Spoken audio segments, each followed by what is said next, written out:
Hello, everyone, and welcome to our session today. And today we're going to talk about Ayurveda, a holistic approach to health and wellness.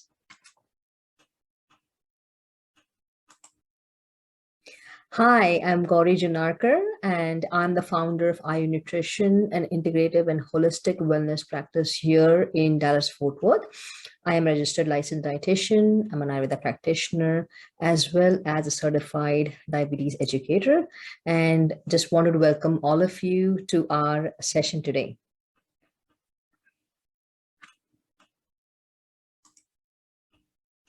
So just a little disclaimer that what we're going to talk about in our session today is just for educational purposes only. If you need to make any changes to your diet or lifestyle, make sure that you're talking to your primary care doctor or a doctor before you make any changes. So let's first talk about what is Ayurveda. Now, Ayurveda is a holistic system of healthcare that was developed in India more than 5,000 years ago. So it is a very ancient system of healthcare. The Ayurveda comes from a Sanskrit word, and all the books written about Ayurveda are in Sanskrit. So Ayurveda is made up of two words, Ayur and Veda. Ayur stands for life and Veda stands for science. So Ayurveda is essentially the science of life. Now Ayurveda, the beauty of Ayurveda is that the principles of Ayurveda can be applied anywhere to any person at any time. And that is the beauty of Ayurveda, because the principles are very profound yet very simple. We can say that Ayurveda is also a nature science.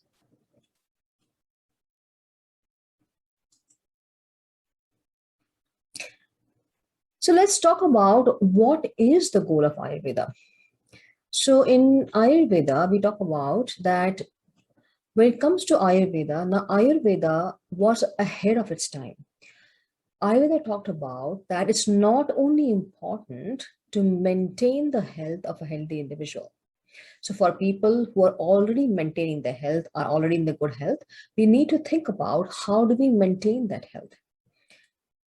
Ayurveda was the first type of a health science or holistic system which talked about preventive care.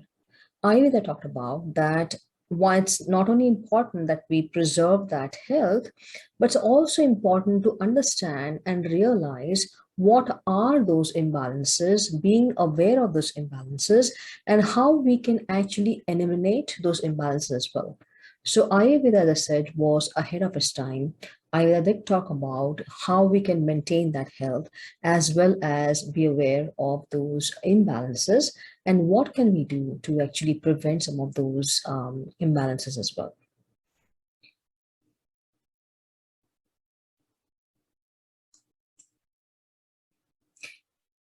Now, let's talk about some of the principles of Ayurveda. In order for us to know a little more about Ayurveda, we need to delve a little more about what are those principles and again, being familiarized with some of those principles. The first principle of Ayurveda we're going to talk about is a principle of 5 elements. So what Ayurveda says is that our body is made up of these 5 basic elements. We have Vayu, which is air, Agni, which is fire, Apa, which is water, Prithvi, which is earth, and Akasha, which is space. We find these same elements in the universe. So just as the universe is made up of these 5 elements, so is our body. Ayurveda say that, our body is in constant contact with the universe. So whatever we are finding these elements, the same elements we want to find in our body. And that's why these 5 elements theory is very essential in order for us to understand Ayurveda.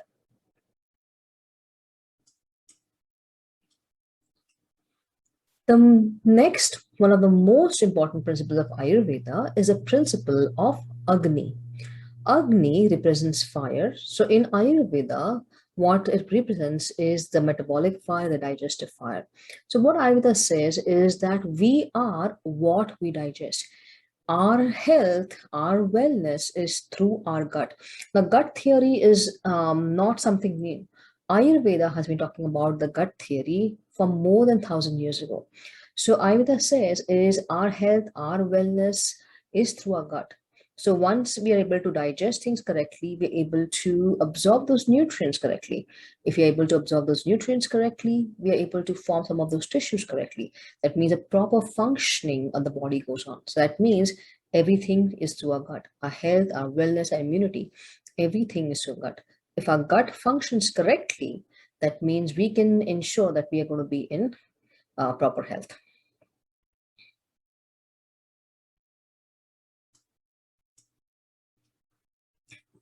Now, after the principle of Agni, let's talk about the next most important principle of Ayurveda, which is the principle of three dosha. Three in Sanskrit means three, and doshas are the body humors. So Ayurveda says that we all have these three basic doshas, which is Vata, Pitta, and Kapha. So let's understand what these doshas are and what are their functions in the body as well.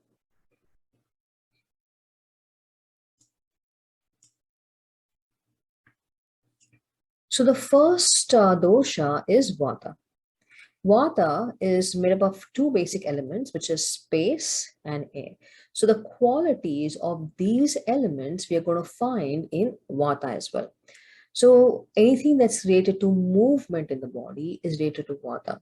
The functions of breathing, movement of muscles and tissues, expansion, contraction, these are all related to Vata. In fact, we can say that some of the tissues that we find in the body, for example, we have the joints, we have the bones, we have the nerves, anything that's creating movement in the body, we can actually correlate to Vata.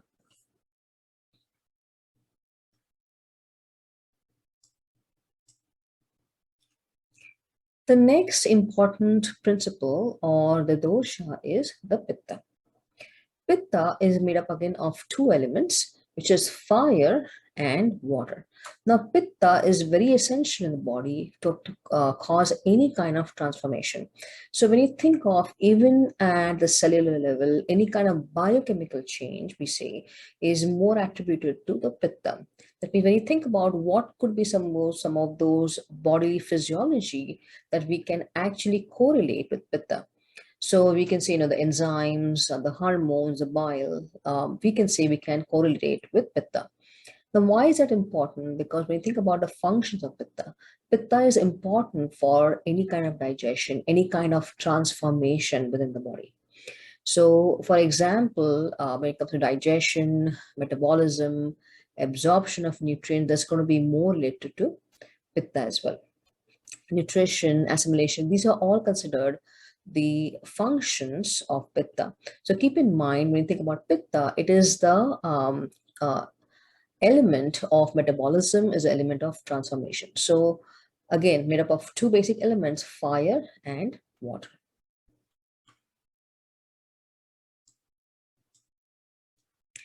The next important principle of Ayurveda is Kapha. Now, Kapha is made up of two again elements. We have water and we have earth.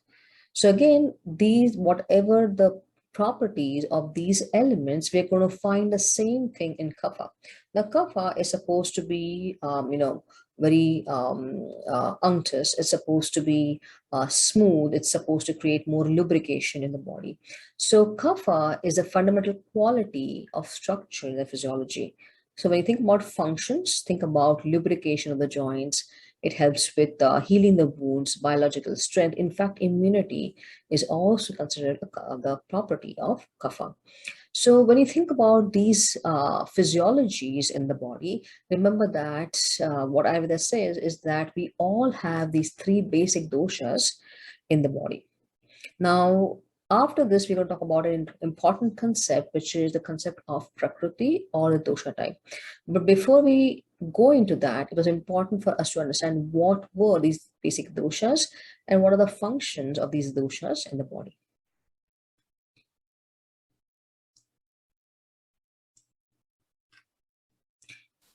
So what Ayurveda says is every person is born with a dosha type, which is the Prakruti.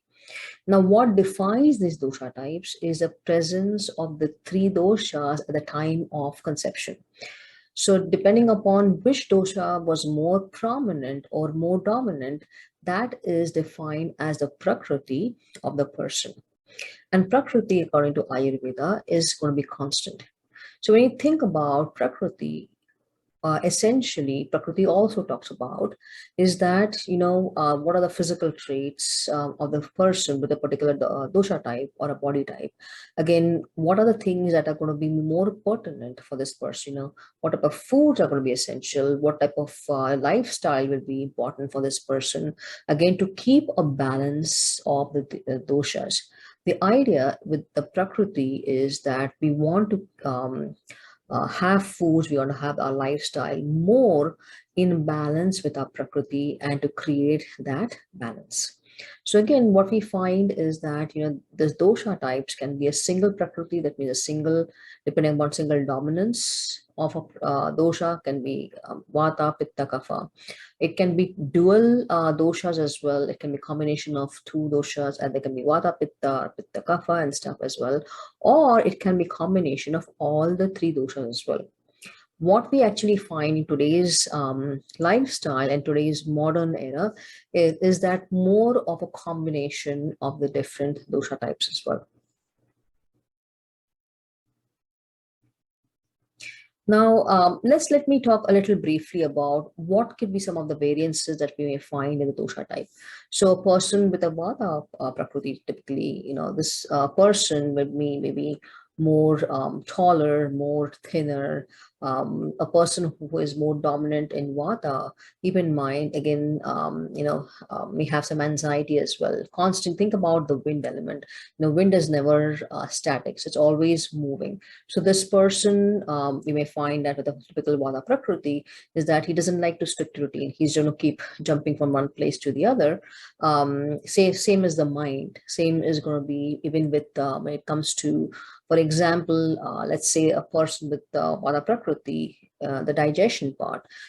One day this person eats somewhere around 8 o'clock in the morning for breakfast. The next day at 10 o'clock, the third day skips. There's no particular schedule that the Vata person follows.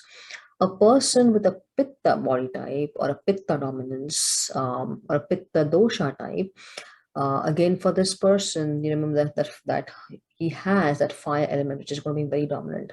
So this person has a very strong digestion. In fact, has a very active metabolic rate as well. This person, when he eats somewhere around 8 o'clock in the morning, next 1 hour, he's hungry. A Pitta person also is very passionate, more of leadership qualities you may find in the Pitta personality as well. But a Pitta personality also is very reactive as well at the same time.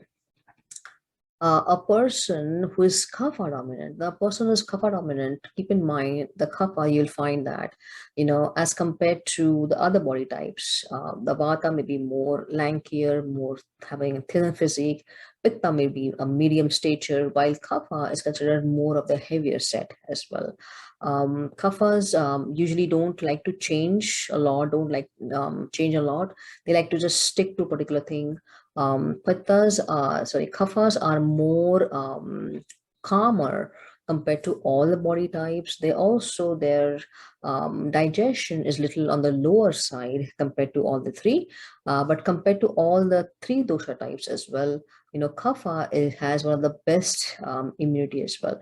So what we find is that depending upon which dosha type or which body type of a person is, it's always important to have different foods and lifestyle according to that body type, so that we can create more of a balance for this person.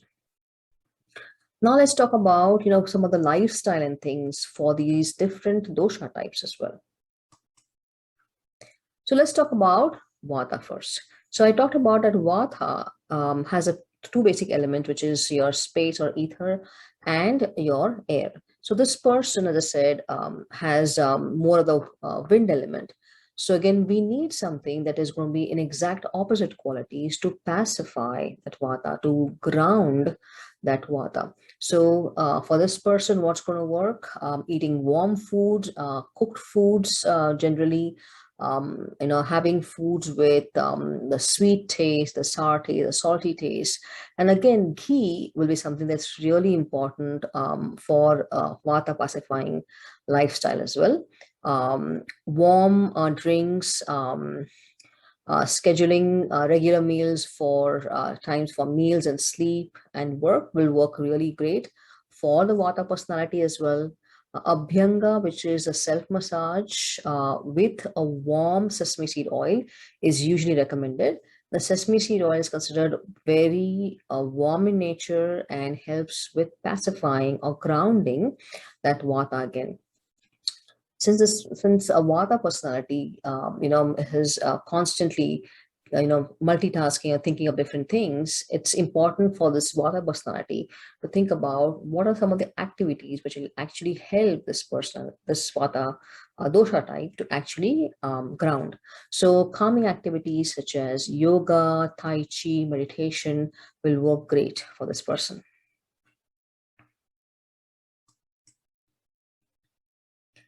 The next dosha type, let's talk about the lifestyle.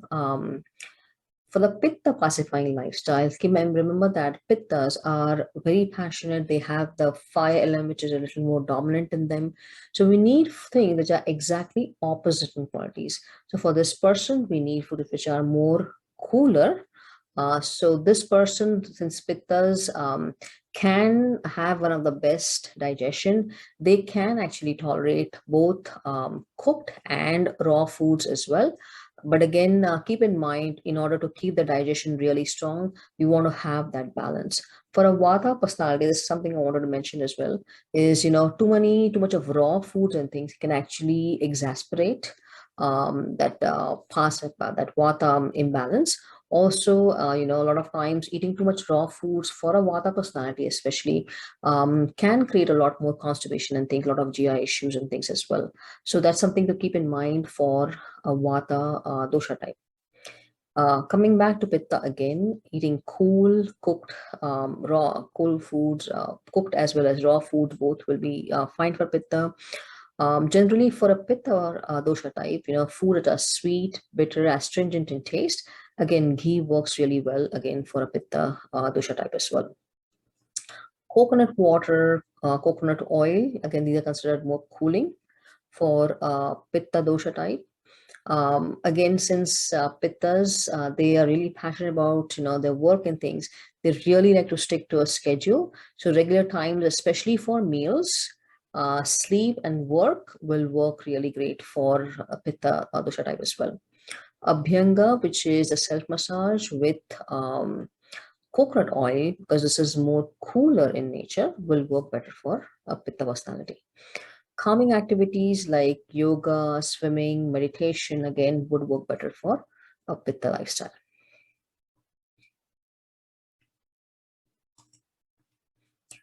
Now let's talk about the Kapha pacifying lifestyle.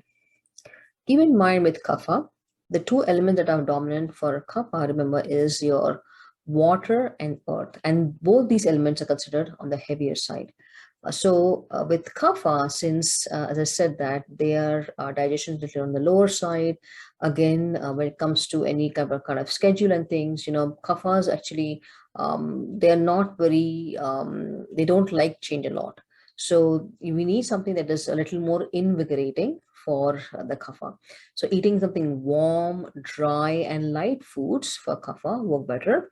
Generally, food which are hot, bitter, astringent in taste, and actually honey works a little better for the Kapha dosha type. Honey in Ayurveda is considered something which has the scraping properties and helps a lot with reducing that Kapha in the Kapha dosha type.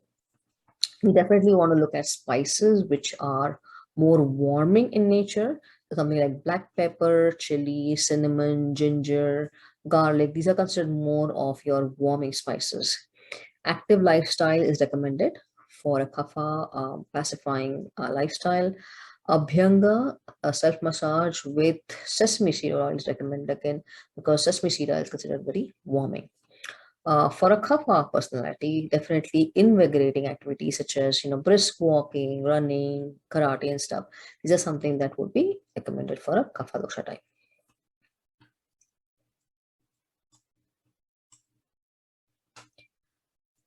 Now that we have talked about the different doshas, the basic principles of Ayurveda, let's talk a little about some of the Ayurvedic spices and what I have for you and some of the spices we're going to talk about. And we're also going to actually show you spicy as well.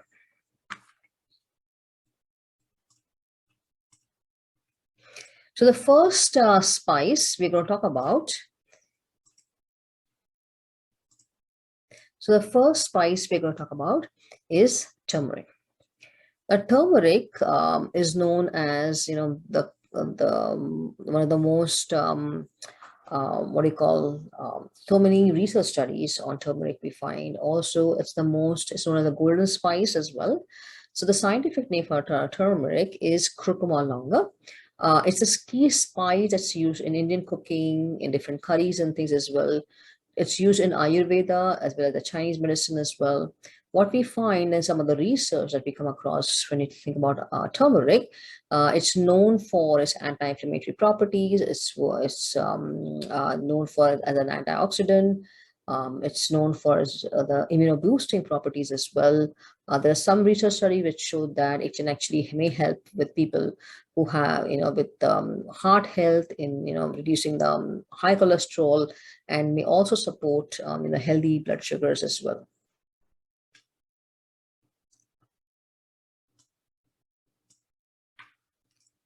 The next important spice is fennel. Now, the fennel, when you think about, we're talking about the fennel seeds. Now, I remember that growing up in India, that after eating every meal, we would chew on few of these fennel seeds. Not only it's really good for the digestion, but also freshen the breath at the same time. So, fennel seeds, a scientific name for that is Funiculum bulgari. I just talked about how we would choose in some of those seeds as well as a digestive after a meal. So some of the research that we come across when you think about fennel, we find it helps balance all the doshas. It supports a healthy digestion, promotes healthy urination. It's also known as a tonic for nervous system.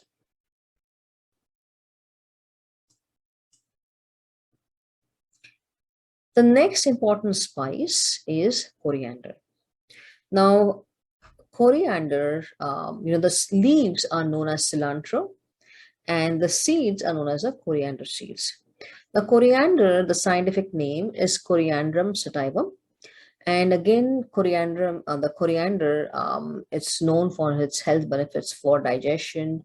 It's known as a cooling spice. It helps pacify Pitta and support the proper functioning of the kidney.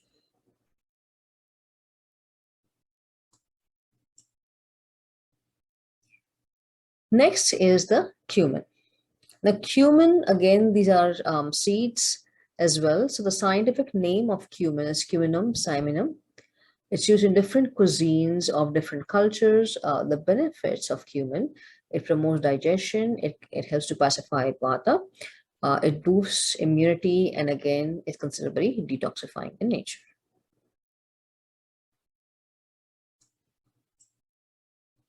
So now let's look at how to make the turmeric and fennel tea.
So then we just looked at how to make the turmeric and fennel tea, and I hope that you'll find this spice tea something that you can have it with a meal, or having throughout the day whenever you feel like having something warm. That's a wonderful tea to have as well. So let's talk about then what is the secret of good health according to Ayurveda. So Ayurveda, according to Ayurveda, the balance of all the three doshas, the balance of the dhatus, which is our tissues, the balance of the malas, which is our excretions, and Agni, which is our digestion. So Ayurveda says we want to have all these elements, all these different things in balance. Only then we can say that we can ensure good health.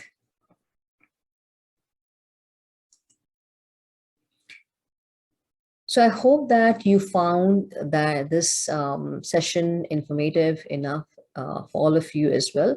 Let me talk a little about how we can help with your health and wellness. We do provide Ayurveda nutrition consults. We do different Ayurveda therapies as well. We offer different wellness experiences. We do a lot of workshops and cooking workshops and things as well. So definitely check out all the different events and things we have on our Facebook as well as our website. So how can you reach us? You can reach us at our website as well. You can give us a call if you want to schedule any sessions with us as well. You can like us on Facebook. You can follow us on Instagram. You can also subscribe to our YouTube channel. We do have, different recipes, healthy recipes, different Ayurvedic cooking recipes and things, and different expert interviews as well. And we also have a podcast as well.